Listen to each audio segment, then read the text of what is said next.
Assalamualaikum warahmatullahi wabarakatuh. Perkenalkan, nama saya Dinda Ramadhani, NIM 220404007, kelas 6A, Prodi Akuntansi Syariah. Nah, di sini saya akan membuat video tentang akuntansi sektor publik. Materi pertama itu mendefinisikan regulasi publik. Nah, regulasi publik merujuk pada sekumpulan aturan dan ketentuan yang ditetapkan oleh pemerintah atau otoritas tertentu untuk mengatur perilaku individu, organisasi, dan sektor-sektor dalam masyarakat. Nah, tujuan utama dari regulasi ini adalah untuk menciptakan tatanan sosial yang aman, adil, dan berfungsi dengan baik, serta melindungi kepentingan umum. Selanjutnya, kebutuhan regulasi. Yang pertama itu transparansi. Nah, regulasi yang memastikan transparansi dalam pengelolaan keuangan publik. Nah, yang kedua itu akuntabilitas. Nah, regulasi yang memastikan akuntabilitas dalam pengelolaan keuangan publik. Yang ketiga, pengawasan. Nah, regulasi yang memastikan pengawasan yang efektif dalam pengelolaan keuangan.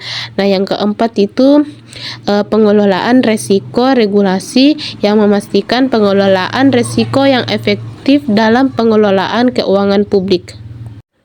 Selanjutnya, kebutuhan standar. Nah, yang pertama itu standar akuntansi. Nah, standar akuntansi yang memastikan pelaporan keuangan yang akurat dan transparan. Yang kedua, standar audit. Nah, standar audit yang memastikan audit yang efektif dan efisien. Yang ketiga, standar pengelolaan keuangan. Nah, standar pengelolaan keuangan yang memastikan pengelolaan keuangan yang efektif dan efisien. Yang keempat itu standar pengawasan yang memastikan pengawasan yang efektif dan pengelolaan keuangan publik. Selanjutnya, perkembangan regulasi di sektor publik telah mengalami perubahan yang signifikan dalam beberapa dekade terakhir. Nah, berikut beberapa tahap perkembangan regulasi di sektor publik.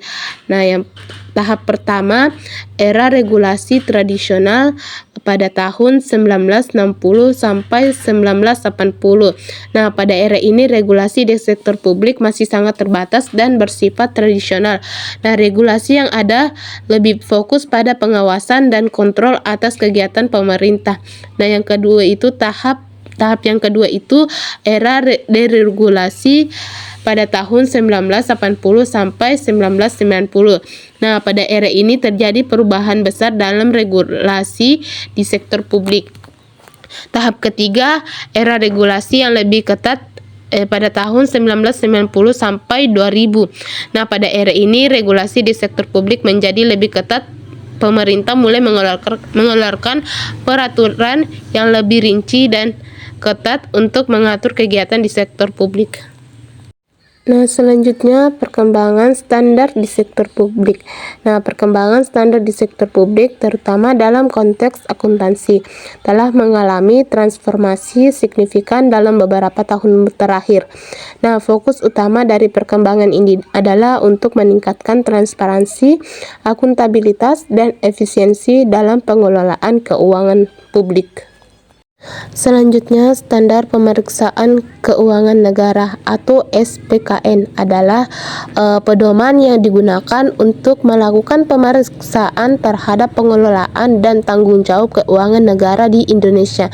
Nah, standar pemeriksaan keuangan negara ditetapkan oleh Badan Pemeriksaan Keuangan atau BPK melalui Peraturan BPK Nomor 1 Tahun 2017 yang menggantikan peraturan sebelumnya dari tahun 2007.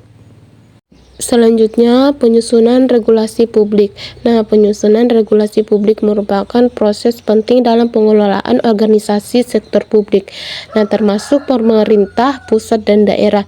Nah, proses ini melibatkan beberapa langkah yang bertujuan untuk merumuskan dan menetapkan peraturan yang efektif dan relevan. Nah, langkah-langkah penyusunan regulasi publik, perumusan masalah. Proses dimulai dengan mengidentifikasi masalah yang memerlukan pengaturan. Ini mencakup analisis isu publik yang ada. Nah, perilaku masyarakat yang bermasalah dan aparat pelaksanaan yang terlibat.